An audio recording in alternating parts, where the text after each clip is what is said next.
Up next, I'd like to call up my friend Traci Ciepela.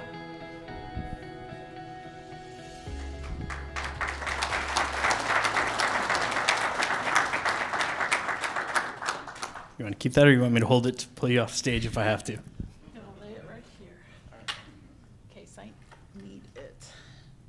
Thank you. Good evening, everybody. I used to think my life was very much like a fairy tale.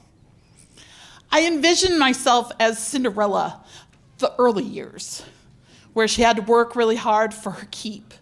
Now, I never had birds or little woodland creatures to help me with my chores, but I totally believed that if I worked really hard, dreams really do come true. Fast forward a number of years later, and I was living my dream. I had the jobs that afforded me the income, that afforded me the ability to do the things I wanted to do. I had a great group of friends. I had a cute little house that was just perfect for me. The one thing that always eluded me in the whole fairy tale scenario is the Prince Charming part. Now, don't get me wrong, I tried a few on for size, but none of them actually ever measured up. Until one day, I thought I had finally met my Prince Charming. Unfortunately, I learned he was just a wolf in grandmother's clothing, waiting for his red-headed riding hood to come along. Around that time, my life seemed to take a little bit of a turn. I was no longer the Cinderella of the fairy tale. I was the Cinderella from the musical Into the Woods, Act 2. If you haven't seen this musical or the movie, in the first act, all the fairy tale creatures get their dreams and they're blissfully happy. In the second act, everything went to crap. There was death, there was destruction, and for some reason, there's a giant in our midst, and I'm gonna have to figure out how to kill it in order to have a future. Either that, or I have another scenario for you. Somewhere around New Year's Eve 2020, the entire world fell through some kind of wormhole in the sky, and we all woke up the next morning cast in some sci-fi horror flick, starring the COVID virus and an evil, narcissistic, diabolical little science man. When it was my turn to fight with the giant and get COVID, I was on a very big losing battle with it. I spent days hanging out on death's doorstep. Sometimes I just knocked. Sometimes I really was banging on the door. But it never opened. If there were ever a time for someone on the other side to come through, open the door, lift the veil, say hello, say, hey, you're not coming yet, that would have been the time. But all I got was silence. Nothing. Totally a type of person that believes that life goes on after this illusion. So what a disappointment. And I didn't even come back with any superpowers either. After I survived COVID, I should have realized that wolves travel in packs because I'm about to grapple with the second wolf. I had a decision to make on the vaccine. I got a lot of pressure from my jobs. I'm sure most of you did. I got a lot of pressure from my coworkers, my friends. But the biggest pressure came from the cruise line industry because, you see, I had a trip planned and I really wanted to go, but they weren't going to let me on the darn boat unless I got a vaccine. So I did it.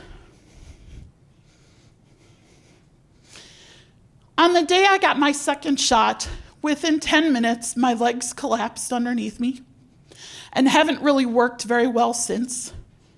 I suffer with Guillain-Barré syndrome symptoms. It affects my left side more than my right. I deal with pain all the time. I am one of the 7% of people who got the vaccine that are now injured from it. And my life will never be the same. Just when I thought the science-fi horror flick was over, in my script, now I don't know about your writers, but I'm going to have a conversation with mine, because in my script, the word osteomyelitis pops up.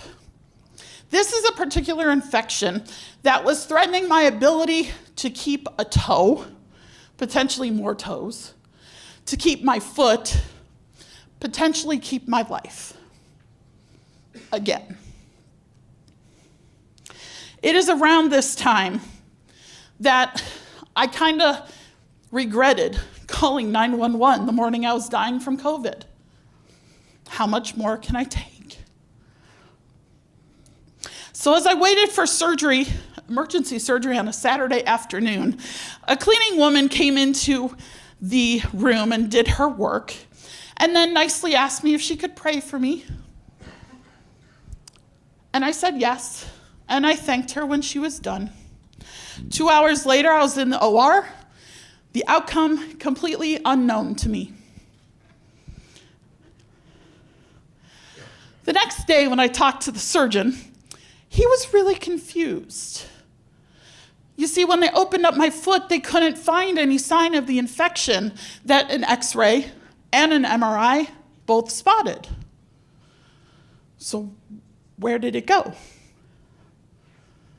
Have I been plucked out of the sci-fi horror flick and into a remake of Touched by an Angel? I don't know. They still had to clean out the crushed part of my foot.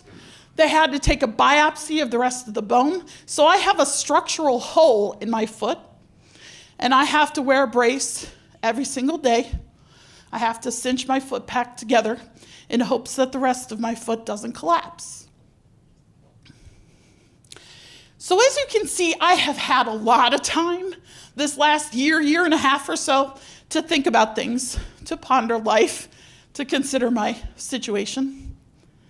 And certain words definitely kept popping up in my head. The first one being grace. Grace is when God gives us good things we don't deserve. And I think a lot of us in here can admit we probably have been given a lot of grace in our life. Words like mercy. When God protects you from the bad things you do deserve. Did I deserve all these things? I don't know. And then the final word was blessing. When God is generous with both grace and mercy. Have I been blessed? I have a hole in my foot. I can't walk very well. I never will again. Have I been blessed? Well, of course the answer is yes, because it's obvious that I could have been so much worse off. I could have no foot. I could be paralyzed. I could be dead. So maybe, just maybe, I did get my answer from the other side. Maybe my fairy godmother came about and healed my foot. One day Prince Charming might actually show up. But the one thing I really wish, and I hope for all of you, is that one day we will truly be able to live happily ever after.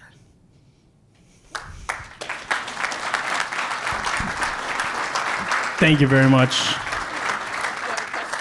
Of course I do. Hey, so when I asked you to speak initially, I'd learned that you had won a speaking award, and I'd seen you speak, and then I heard the story of what you'd been going through. My question is, you're not the only one who is just riding wave after wave after wave. I know I'm not. One piece of advice in a sentence, put a bow on it. What do? They keep going. Just keep going. They get up every morning and go. Awesome. Thank you very much. One more round of applause.